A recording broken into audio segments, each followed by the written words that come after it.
Welcome to the Landco podcast. This is the year-round Waterfowl Hunter series, where we dissect the monthly activities of a successful waterfowl hunter.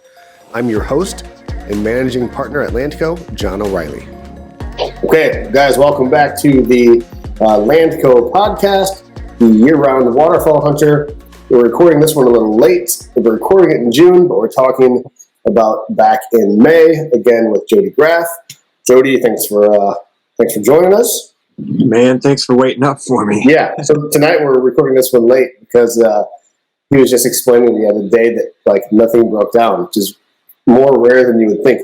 And may I also say, we tried to do this a week ago, and you cut through your internet line? Oh, yeah. Yeah. So they don't tell you that it may only be a half an inch under the ground. Who would put it a half inch under the ground? Well, it was marked with a flag, but I mean, you're like, I'll go a foot. Surely it'll be more than a quarter inch. Okay. Well, we are up late. We'll try to roll through this. I have a feeling we were both in the same boat in May, right? It was at least here, rain, right? So you were in scramble mode. Can we start there? Yeah. Okay. So I actually got, which to us is kind of monotonous, but for the few minutes we tried to do our podcast last week, we kind of chatted, I think some of this may be valuable to the people buying the stuff because I don't think people fully understand the plan B, plan C, plan D, plan F, sort of mentality that you have to have consistently good results, right? Yeah. Okay. So I actually got the beginning of May started out good. I don't know if you remember back then, but at least here, we finished everything out, man. We finished all of our corn up. We were feeling great. And then, what was that? The end of the first week of May hit. Okay. Is that when life fell apart for you, too? Oh, man. It's been rough. You can't get a half inch of rain. It's 4 inches, or it's 2.5 in 45 minutes, or 5 inches of rain. Right. So give us the rundown of where you started in May. Well, I was going to say where you started and where you ended, but that might not even be fair because it bounced up and down so many times. But where did you start? Where were you?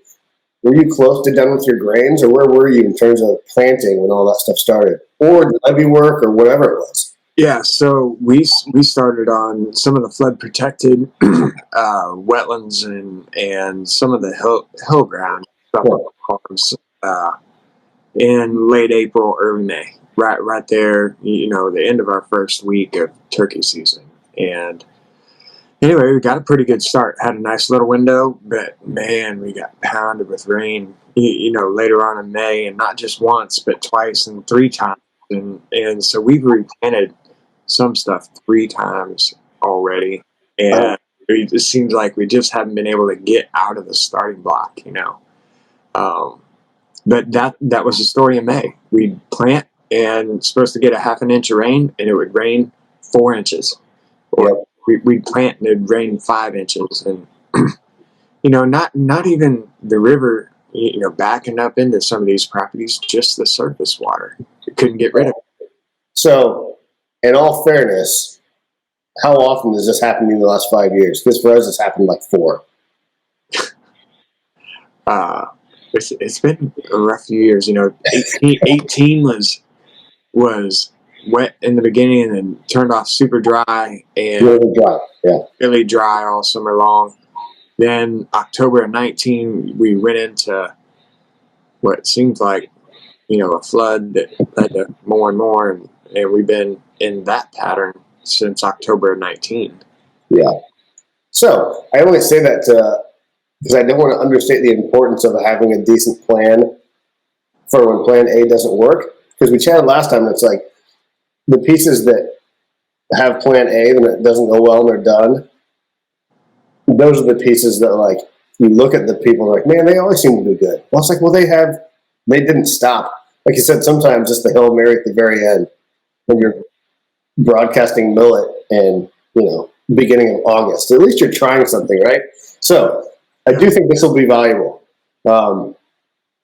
Because we went, so let's start here. How many times did your plans change in May? So Ballpark. all right, so here's the thing. Plan A will go from the end of April until like now. Right. And that's plan A. We're planting 111 or 114 day corn. Mm-hmm. And so after this week, we're going to 104 day corn. And after 10 more days, we get around the 4th of July, we're starting to think about switching to Milo, or let's say a 90-day corn or something, because if we just chase it, if we can just keep chasing it, looking at that October 15th kind of drop dead day, we got to be done by then, and likely we're going to have a good frost by then. Clock's ticking. It started ticking. So say that, what date? What was your drop dead date again? Say that again. October 15th. Okay. So here's our problem, our issue. I'll get back to your plan B and C and stuff, because I want to ask you about the short season corn, because we did the same thing. We replanted everything, whatever, 100 acres, and some stuff we couldn't plant, and we got down to I think we planted. I always plant mine last because it's mine. We treat our clients, they're first. So I got down to mine, and I got some 99-day corn. Okay, and they have shorter corn. We just never have any luck with it here because it grows fine. But I feel like here, and maybe it's different there. Sure, it could be a 78-day corn, but we get past it depends on the year, but we get past middle of September, and sometimes we're out of the weather to mature the corn. Right? So it doesn't matter what you planted, it's done then because the weather says it's done. So we try to have our stuff matured by mid to late September, even though we don't have to flood it then, but we just might run out of days to mature it. Yeah. So I don't know if that's the case there, because you're talking still. Are you guys still planting some corn maybe? Oh yeah. I planted a bunch of corn this afternoon in a WRP track, and the water was just on it, a week ago. Yeah. And a flood, and now it's off and dried out enough. It's still needs to dry a little bit, but you don't have a choice. Right? Yeah, we got to go. Okay. But so what's your cutoff for corn there? Will you plant it for another? I'm planting 111 day until the end of the week, and then we're going to switch to 104. Okay, we'll see. That'd be cool because we're kind of doing two different things there, so we'll see how that goes. Yeah.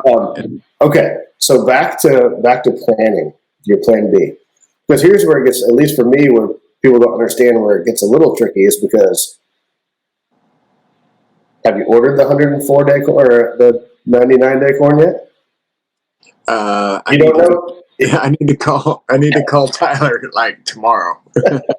So that's the thing. So for us, and it's probably the same for your ads. Okay, some properties we manage, flat pancake, it's either we're planting all of it from something or we'll wait and plant all of it to something else. But most of our stuff, that is not the case.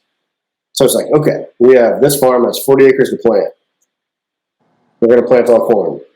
Okay, we can't plant all corn, but I feel like in 2 days we're going to be able to plant 20 acres of corn. So you just do it, right? Uh-huh. You take advantage of what you can. Well, man, that's where you start introducing some diversity in your food source. True. If you go, plant the corn on the higher elevation that dries out a little quicker, and then a couple weeks later, take that next band, that elevation band, and plant some Milo, and then go down that next elevation band. Let's say that's in beginning of even August. If you get that late, go ahead and put something in there, and you'll have different layers. Yeah. As you bring the water up, you'll have different food sources. And if you think about it, I mean, depending on whether or not you guys are full on opening day, we discussed a little bit in the last podcast. Earlier in the season, they're gonna hone in more on moist soil stuff. So let's think Japanese millet or something like that. Mm-hmm. And they're going to start looking for something with a little more, a little more heat to it by the time we get into November, they start moving off that moist soil and start looking to corn and acorns and something with a little more energy. And then by the end of the season, whenever your water levels are the highest, they're going to be, focused on foliate. I know. So it sort of forces us to do that, even sometimes we don't want to, which I think sometimes is a blessing. I think it's cool. So our farm, my personal farm, and but we also don't know, like, will we have enough weather to plant? We're like right on the sorghum line here. So we're going to do that for one more week. So we're giving it one more week. So we have some backstop of millet, but it's like, we don't know how much sorghum we're going to plant. So we don't know how much millet we're going to plant yet.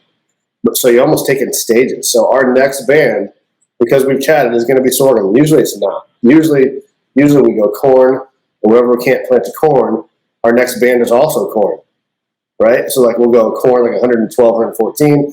Next band will be like a 99 day. This year we're not doing that. So I'll let you know how it goes. We're going corn, sorghum, millet, and buckwheat.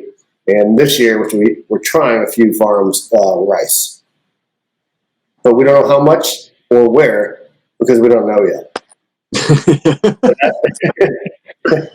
Because that's but we have the plan in place for all of it. And that's in May, we thought there was like 2 or 3 different rain systems that came through.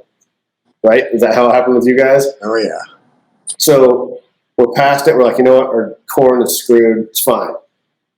Let's disc it under next week. It should be dry the next week. So we're like, should we order the corn? We're like, nah, let's just make sure. And then another rain comes, and you can't do any of it. But we're always like, probably, what do you think? 2 plans ahead? Yeah. 3? Or how many plans do you think you are ahead? Dude, I've been sitting on the same plan. I've been waiting to do the same stuff for a month and a half. But at some point, there's no rain in the future, at least here in the forecast. But at what point do you shift from so right now you're probably still on like A.1, A.2, and so now you're like A.8. But at what point do you have to switch to B? Yeah. So there's a couple of things that will push me there, and that's the amount of moisture that's in the ground. Like right now, we've got great ground moisture. Planting the corn deep, it's probably not going to seal up very good. Yeah. But we're going to get it up and out of the ground, pretty quick. Yes. If we run out of moisture, which actually looks like it's going to happen. Yeah. Then we'll switch gears. Okay. We'll switch gears and go to maybe we'll work that ground in a Heroin or field cultivated in Milo or something like that. But each year is a little different, and those optimal conditions fade, and man, sometimes it's not worth taking the chance and not having a real good stand. I mean, we talked a little bit about at what point do you replant? Right. I mean, is it 70%? Is it 50%? Like, what's the cutoff? And would you rather have a stand of corn that is 50% versus a 90% stand of Milo? And so you weigh that stuff out, and it is not easy. I mean, well, each client is different. If it was your personal farm and you had a 50% stand, would you replant it? Oh yeah. 75%. 75%. I'll probably let it ride. Okay. That's the number. Depends. I'll probably see. We just patched in the low spots again. Yeah. Just this week already. I mean, that's the 3rd time on that farm. We got one going this way, one going this way, and the original row going that way. We're running out of directions to go to keep it straight. That's going to be some beautiful drone footage later in the year. Oh God, it's going to look terrible. But, but the goal is try to get 30,000 plants to the acre. Yeah, 30,000 an acre. Try to get them to grow. Yep. And if we can get there, I don't care how it looks after Yeah. after I this. actually told so Jason, our double click manager, he showed up and he had this drill set to like 32,000. Like, come on, man, back it down. Our goals are low at the moment. We want 30,000. So I actually broadcast some sorghum just because there were spots that were too wet to get to. And I didn't. They were wet enough that I didn't anticipate being able to get to in the next couple of weeks. So again, if it doesn't work, I'll throw some millet out. But have you ever had any luck broadcasting sorghum? Man, you broke up there for a second. What was your question again? So I was saying I broadcasted some sorghum this year, just because I couldn't get to it and I didn't anticipate being able to get to it. And I had plenty seed, and this is one of my test plots, so I just tried it. You ever just broadcast that stuff on and have any luck? Yeah. Sometimes it takes working it in. Run a harrow or a field cultivator or something just to work it in a little bit. Yeah. A lot of times we'll throw it with fertilizer. Yeah. Mix the seed and the fertilizer and throw it all at the same time. So we broadcast it. It's just, dude, it was even too wet to hit with like a harrow. It was a test plot. So I'm like, whatever, we'll see what happens. And if it doesn't work, we'll see if I can work it up again and mill it. But so far, it has not. Like, you're right. Like the spots where we were able to drive over, like the tire tracks are growing. Everywhere else is nothing. Well, give Milo time. Okay. Like when you think that you've given it enough time, give it another week, and just keep tabs on it because it will take longer to get out of the ground and get going. Okay. This is our first, we've only done Milo a few times, so because of your expertise, we're trying it more this year round. But that and rice.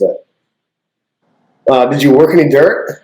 What in May? Because we tried and then we stopped. We were lucky enough that we didn't get too far deep. But looks like you did, didn't it?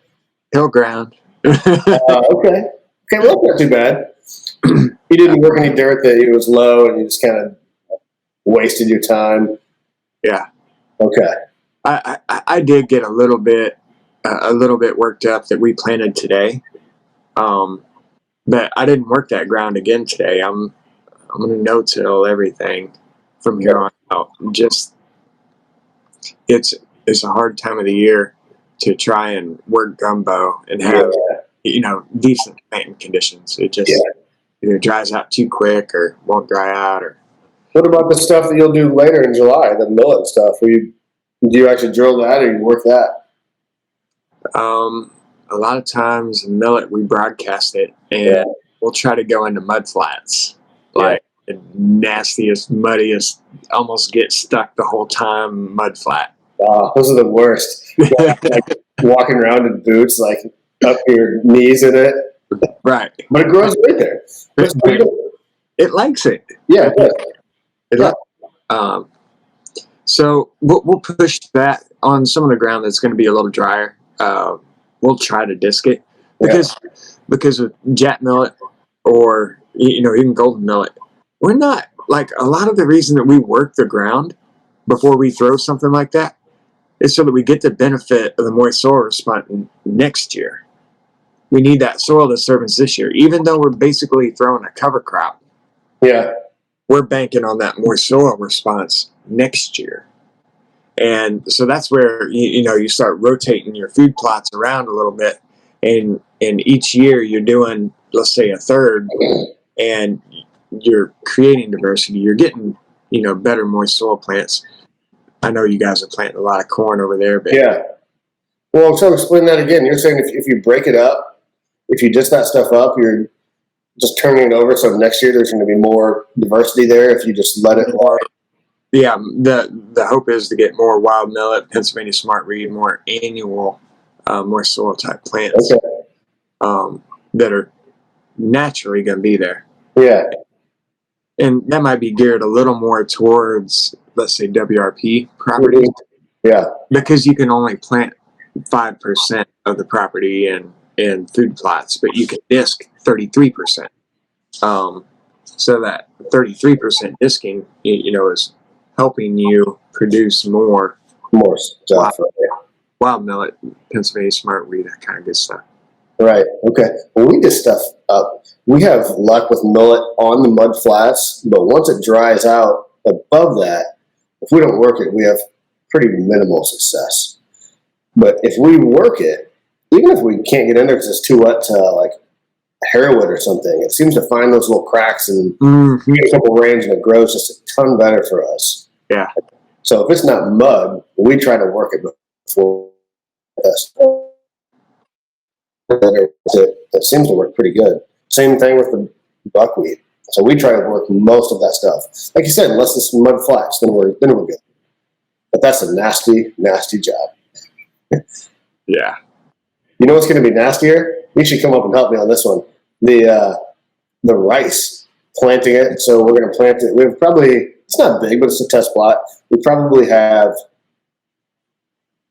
4 acres that's 6 inches or less. And I don't know if we're going to be able to get like a boat out there. So I think we're going to be trekking it in like, probably not even boots. Probably like the waders in August or whatever. No, it'll be second week of July. That'll be a nasty job. Yeah. I'll take some video of that. Figure out a way. Yeah. Shoot that through a backpack blower somehow. Have you ever done that? We did it some with millet. We're going to be doing a lot of it this year. So we've never used a backpack blower. People don't really use it there.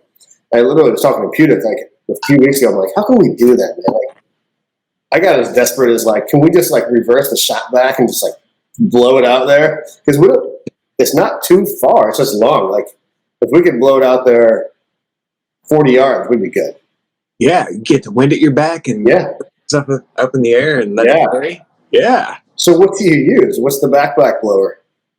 So you use that to blow the seed, but just put a tube, let's say a 2-inch round plastic tube, and feed it from a hopper. Funnel it from the top. Yep. And you just got to try to meter it. I mean, it's a shot in the dark. Yeah. Okay. We're at the Hail Mary at this point, right? Yeah. But you can sit in one spot. You can sit in one spot and do a pretty big area. Yeah.